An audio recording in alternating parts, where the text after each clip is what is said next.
नमस्कार साथियों, new light with दीपक में एक बार फिर से आप सबका बहुत बहुत स्वागत है। आज अमीन के कोर्स में हम लोग सीखेंगे कि वृत्ताकार खेत या प्लाट का बंटवारा कैसे होता है। चारों ओर से गोला हो या फिर आधा गोला हो या फिर आधे से भी कम हो, आज हर प्रकार के वृत्त का बंटवारा हम लोग सीखेंगे। तो वीडियो को पूरा देखिएगा, कहीं स्किप मत करिएगा, पूरी बात आप अच्छे से समझ जाएंगे। जैसे सबसे पहले मैं पूरे वृत्त की ही बात कर लेता हूं। ये वृत्त है ना, बिल्कुल वृत्ताकार खेत है और इसकी जो परिधि है, इसकी परिधि मान लीजिए इसकी परिधि है 88 मीटर। परिधि इसकी कितनी है? 88।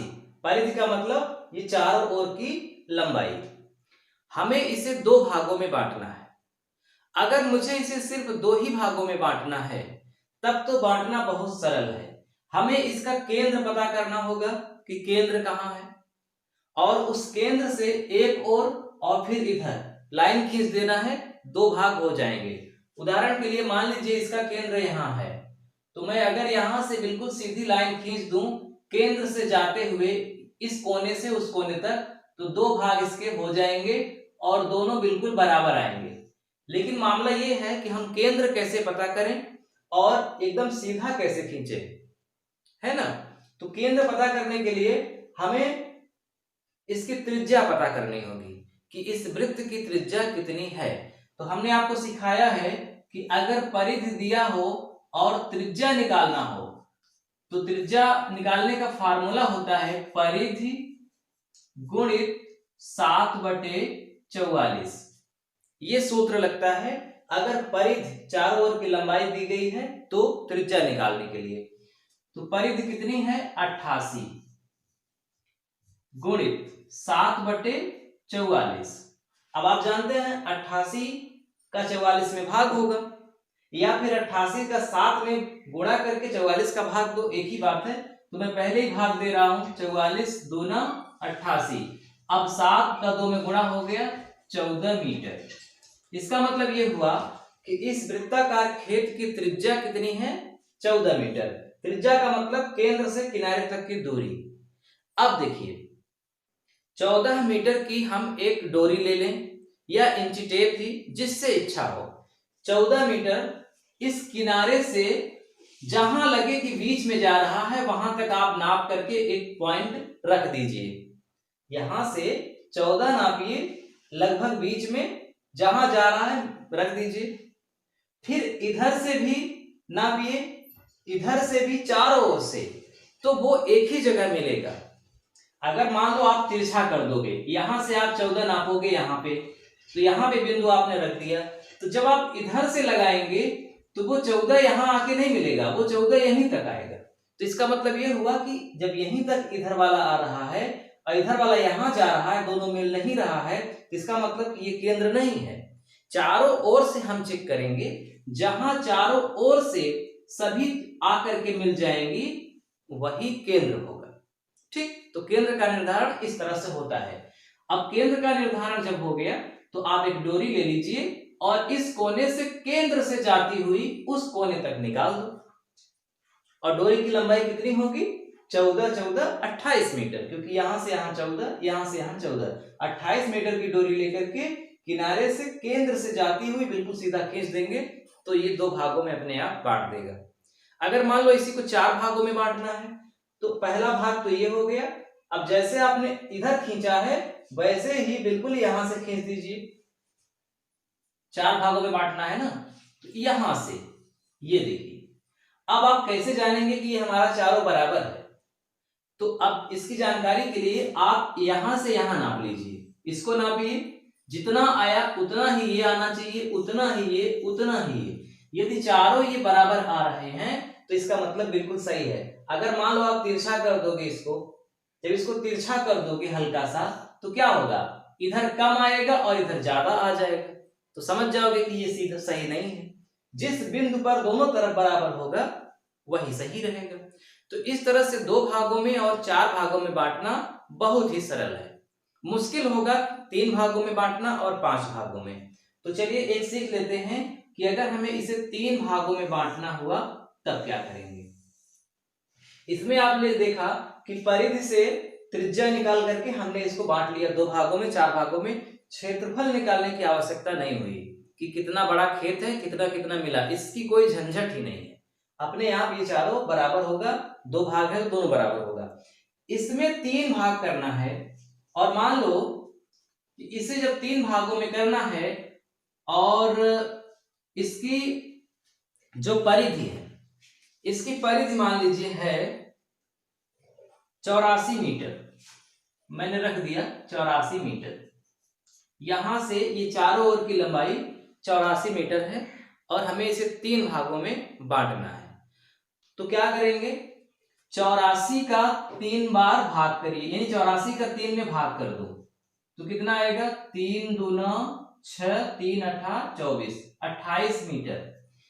यहां से डोरी से इसको, यानी ये जो चाप है, चेक करिए 28 मीटर कहां जा रहा है। मान लो यहां आया 28 मीटर, फिर से चेक करो 28 मीटर कहां जा रहा है, मान लो यहां आया, तो यानी ये 28 है ना, यहां से यहां तक 28।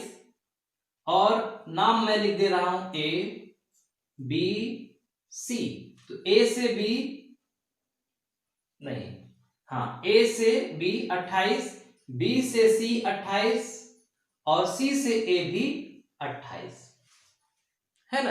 ये तो करना बहुत सिंपल है, जैसे आपने इसको नापा था डोरी से ही नपेगा, क्योंकि ये गोला है, लग्गी से नहीं नाप पाएंगे क्योंकि लग्गी सीधी होती है, डोरी से ही नपेगी।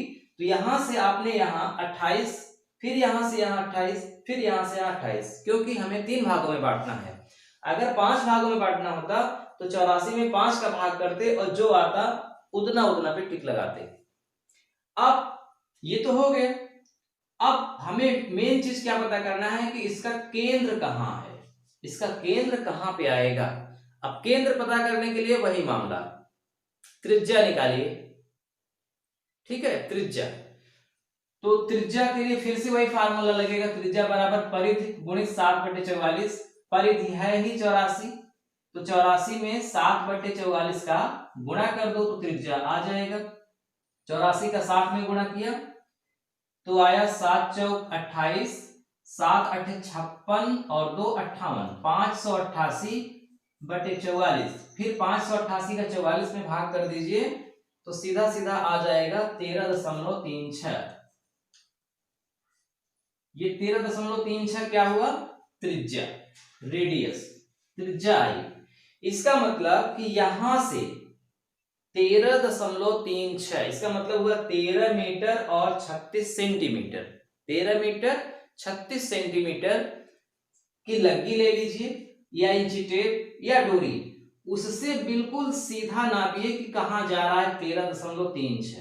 मान लो यहां आ रहा है, यहां से भी नापो, इस केंद्र पर जब आएगा तो उतनी ही लंबाई होगी जितनी इधर है, इधर से नापोगे तो उतनी ही लंबाई होगी जितनी है। कम ज्यादा हो रहा है तो समझ लो कि केंद्र नहीं है। जहां तीनों मिले वही केंद्र है, तो यही मिल गया। अब ये पहला भाग, दूसरा भाग, तीसरा भाग, और ये तीनों भागों का क्षेत्रफल सेम होगा। अभी भी क्षेत्रफल निकालने की आवश्यकता नहीं पड़ी, जैसे इसमें क्षेत्रफल निकालने की आवश्यकता नहीं पड़ी बंटवारे में, वैसे ही अभी भी 3 भागों में भी नहीं पड़ी। 5 भागों में भी ऐसे ही कर सकते हैं, 7 भागों में। तो कुल मिला के वृत्त का बंटवारा करना बहुत सरल है। अब मामला है कि मान लीजिए अर्धवृत्त है, जैसे इस तरह है,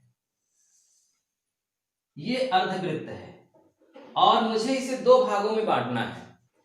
अगर ये अर्धवृत्त है और 2 भागों में बांटना है तो हमें न इसकी लंबाई की जरूरत पड़ेगी और न इसकी लंबाई की जरूरत पड़ेगी, किसी की जरूरत नहीं है इसमें। इसमें यहां से यहां तक नाप लो, जितना भी है उसका आधा कर दो। मान लो अगर 20 है तो 10, 50 है तो 25, या नहीं भी नापे तो डोरी का ही फोल्ड कर दो, मोड़ दो उसको, जहां आएगा वो आधा होगा। और वहां से बिल्कुल 90 डिग्री पर, बिल्कुल 90 डिग्री पर, यानी कि बिल्कुल सीधा जाके मिला दो। यहां से यहां तक जितना होगा उतना ही यहां से यहां तक होगा। मान लो अगर यहां 10 है तो ये भी 10 ही होगा। तो ये पहला भाग हो गया और ये दूसरा भाग। क्षेत्रफल निकालने की आवश्यकता यहां भी नहीं है। अगर इसी को यानी अर्धवृत्त को ही अगर 3 भागों में बांटना है, 4 भागों में बांटना है, तब थोड़ा जटिल है। यहां से यहां तक मान लीजिए कि है 18 मीटर। मुझे इसे 3 भागों में बांटना है, 3 भाग। यहां से यहां तक 18 मीटर, तो 18 का आधा 9, यानी कि त्रिज्या कितनी है? 9 मीटर है। त्रिज्या 9 मीटर है। अब हमें ये लंबाई पता करनी है, तो इसे हम नाप लें या त्रिज्या के ही हिसाब से कर लें। तो जब त्रिज्या के हिसाब से करेंगे तो पाई आर यानी कि अर्ध परिमाप अगर पूरा रहता है तो 2 पाई आर, इसे छोड़कर अगर इसे निकालना है तो पाई आर, यानी कि 22 गुणित 9। 9 क्यों? क्योंकि त्रिज्या है। जब मैं इसे हल करूंगा तो यह आएगा 28.28, यानी कि यहां से यहां तक की लंबाई 28.28 मीटर है। आप चाहें तो इसे खेत में नाप भी सकते हैं। अब 28.28 को 3 भागों में बांट दिया तो 9.42 आया। इसका मतलब कि यहां से नापिए 9.42 कहां आ रहा है, फिर यहां से नापिए 9.42 कहां आ रहा है, और बिल्कुल यहीं से मिलाना है तीनों को। ये पहला भाग, ये दूसरा भाग और ये तीसरा भाग। जितना ये आएगा उतना ही आएगा और उतना ही आएगा, कम ज्यादा बिल्कुल भी नहीं आएगा। यहां तक बहुत सरल है बंटवारा। इसके बाद अगर इस तरह का वृत्त है, ये इसका बंटवारा थोड़ा कठिन है, तो इसी बंटवारे को आप आगे समझ लीजिए, पूरा वृत्त का बंटवारा आप सीख जाएंगे। मान लीजिए इस तरह का कोई प्लॉट है, ये है 16 मीटर, ये है 10 मीटर और ये बिल्कुल वृत्त के आकार का है, और मुझे इसे 3 भागों में अभी बांटना है। 2 भागों में बांटना बहुत सरल है, 3 भागों में, 5 भागों में थोड़ा सा कठिन होता है, इसीलिए मैं इसे 3 भागों में बांट रहा हूं। आप जान रहे हैं अगर इधर और इधर बराबर होता और 3 भागों में बांटना होता तो मुझे बस इसका 3 भाग करके जहां जहां आता लाइन खींच देते, अपने आप 3 भाग हो जाता, बराबर ही आता। तो इसीलिए मैंने इसको अलग अलग ले लिया, क्योंकि बराबर वाला आप सीख गए हैं। यहां से यहां त्रिज्या 10 है, यहां से यहां 16 है, और ये जो चाप है पूरा, ये मान लीजिए है 20 मीटर। समझिए ध्यान से, 20 मीटर है। मुझे इसे 3 भागों में बांटना है, तो अब आप ऐसा नहीं कर सकते कि यहां से यहां तक 20 है तो 20 के 3 दिन कर दो भाग, 3 6 18, 6 पॉइंट कुछ आएगा तो 6 पे लगा करके खींच दो। अगर ऐसा कर दोगे, यानी कि इसे बराबर बराबर लाइन में करके खींचोगे, तो क्षेत्रफल बराबर नहीं आएगा, क्षेत्रफल कम ज्यादा हो जाएगा, क्योंकि इसकी भुजाएं कम ज्यादा है। तो अब क्या करेंगे, अब यहां पर हमें इसका क्षेत्रफल निकालना है, इस पूरे प्लॉट का क्षेत्रफल निकालना है, उसके बाद इसका बंटवारा हो पाएगा। तो पूरे प्लॉट का क्षेत्रफल निकालने के लिए क्या करेंगे, पिछले वीडियो में हमने आपको सिखाया है कि क्षेत्रफल निकालना है तो चाप गुणित त्रिज्या बटे 2, यही फार्मूला लगता है। चाप की लंबाई कितनी है? 20, नीचे 2 रहेगा, त्रिज्या पता करना है, तो एक तरफ की त्रिज्या 10, एक तरफ की 16, तो इन दोनों का औसत निकाल लो, 16 और 10 जोड़ दो, कितना होगा? 16 10 26 है ना, 16 10 26, और 26 का आधा 13। इसका मतलब कि कितना होगा, इसकी मतलब त्रिज्या औसत 13। अब 2 से 20 कट गया, 10 आया और 13 दहम्मा 130, 130 वर्ग मीटर इसका पूरा क्षेत्रफल आ गया इस प्लॉट का। 2 से 20 को काट दिया ना, 2 दहम्मा 20, या आप चाहते तो 20 का 13 में गुणा करते, 13 दूना 26, 260, 260 का 2 में भाग करते तो 130। अब 130 के 3 भाग कर दो, क्योंकि 3 भागों में बांटना है। 3 भागों में बांटना है तो 130 के जो 3 भाग करेंगे तो आएगा 43.3 धन 43.3 धन 43.3। तो 43 इतना तीनों भाग का क्षेत्रफल आना चाहिए। अब जो मैं तरीका आपको बांटने के लिए बता रहा हूं ये केवल सीखने के लिए है। आप पहले कॉपी में इस तरह करेंगे, उसके बाद आप प्रैक्टिकल करेंगे खेत में जाके, और खेत में आपको बहुत लेबर वर्क करना पड़ेगा, बार बार पैमाइश करनी पड़ेगी, तब जाके सही आएगा। नियम यही रहेगा, लेकिन इतना ही आए एकदम एग्जैक्ट ऐसे ही हो ये गलत है, ये मत सोचना। आपको इसके आधार पे करना है, लेकिन वहां पे प्रैक्टिकल भी करना है। प्रैक्टिकल कैसे करना है अभी मैं बता रहा हूं, पहले समझ लीजिए कैसे हम इसको बांटेंगे। देखो ये है 10, ये है 16। इसका मतलब कि जब मैं एक काल्पनिक 3 लाइन खींचूंगा, 2 लाइन 3 भागों में बांटने के लिए, तो पहली लाइन कितनी होगी 10 में 16, देखो 16 माइनस 10 बराबर 6। इसका मतलब कि इस भुजा और इस भुजा में 6 मीटर का अंतर है, तो यहां से इस भुजा से ये भुजा थोड़ी बड़ी होगी, इससे भी ये थोड़ी बड़ी होगी, और इससे भी ये बड़ी है। मतलब भुजाएं बढ़ते हुए क्रम में आएंगी। तो कितनी बढ़ते हुए क्रम में आएंगी इसकी पता करने के लिए हमें 3 का भाग करना है। 3 दूना 6। 3 का भाग क्यों करना है, क्योंकि 3 भाग है। इसका मतलब कि हर भुजा 2-2 मीटर बढ़ रही है। तो 10 में 2 जोड़ दो कितना आएगा 12, 12 में 2 जोड़ दो कितना आएगा 14, और फिर 14 में 2 जोड़ दो कितना आएगा 16। तो इस तरह से भुजाएं बढ़ते हुए आगे बढ़ेंगी। लेकिन ये कब होगा ऐसा, जब यहां से यहां की दूरी सेम हो, यहां से यहां की सेम हो, यहां से, यानी तीनों दूरी जहां भुजाएं मिल रही हैं वहां तीनों दूरी जब सेम रहेगी तभी ये 12-14 होगा, अन्यथा थोड़ा कम ज्यादा होगा। मैं औसत निकाल के कर रहा हूं कि मान लीजिए कि ये भुजा 12 है, ये भुजा 14 है, 13.5 भी हो सकती है, 14.25 भी हो सकती है, ध्यान रखिएगा।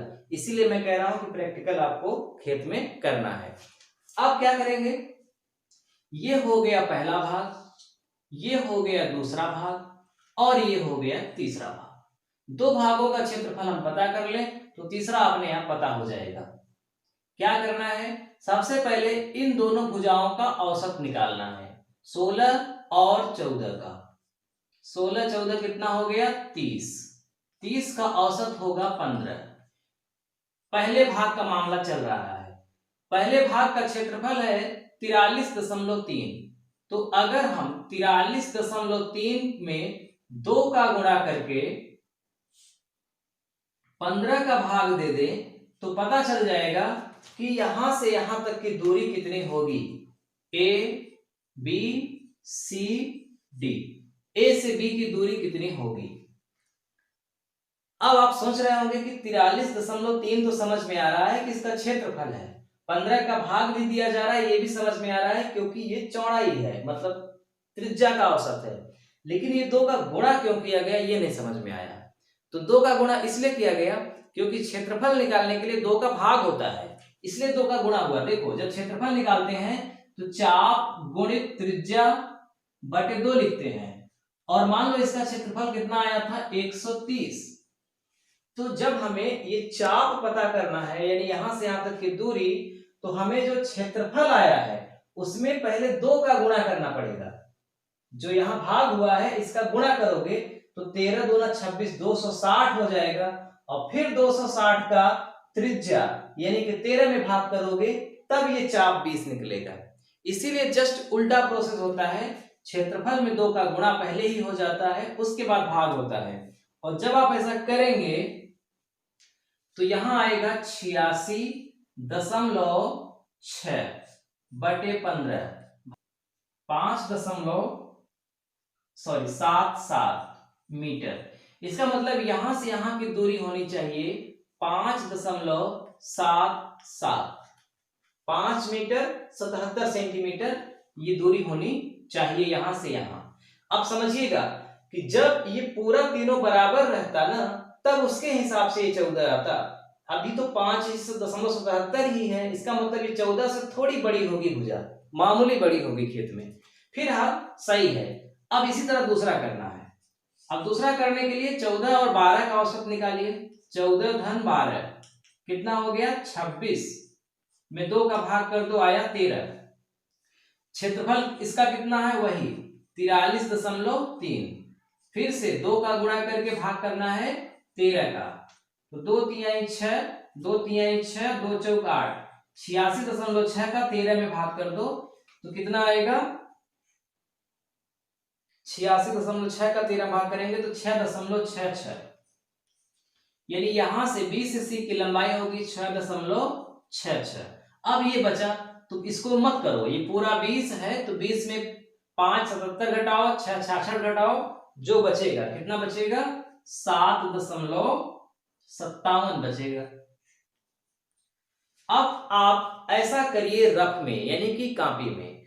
इसको करने के बाद अब आप खेत में जाइए और वहां प्रैक्टिकल करिए कि क्या अगर यहां से यहां तक 5.77 पर जो मैं बिंदु रख के लाइन खींच रहा हूं यानी मेड़ बना रहा हूं, तो क्या वो मेड़ 14 मीटर है? तो 14 मीटर होना चाहिए। अगर 14 नहीं है तो 14 से थोड़ा सा ज्यादा होगा, है ना, बहुत मामूली ज्यादा होगा। तो जितना भी मामूली ज्यादा होगा अब उसके हिसाब से मान लो 14.2 आ रहा है तो 14.2 धन 16 औसत करके इसमें गुणा करिए तो क्षेत्रफल इसके नजदीक आना चाहिए। अब चूंकि जमीन है इसलिए बहुत मामूली फर्क यहां चलता है ना, कुछ फर्क रहेगा। लेकिन अब इतना भी अगर आप सोचेंगे कि एकदम एग्जैक्ट आ जाए, मतलब वर्ग सेंटीमीटर में भी न फर्क हो, तब असंभव है कि आप ऐसा कर पाएंगे। ठीक है, क्योंकि ये जमीन जो है वो मैथमेटिकल के हिसाब से तो बिल्कुल नहीं है, क्योंकि ये त्रिज्या इसकी अलग, इसकी त्रिज्या अलग। अगर बराबर है तभी 100% आएगा, कम ज्यादा है तो थोड़ा आपको कॉम्प्रोमाइज करना पड़ेगा। फिलहाल ये नियम आप समझ लीजिए कि 99.99% सही है, काम करेगा। बस मामूली 1000 बार अगर आप नापेंगे तो 1000 बार में केवल एक ही बार ऐसा होगा कि जिसमें फर्क आएगा, अन्यथा बिल्कुल सही आएगा।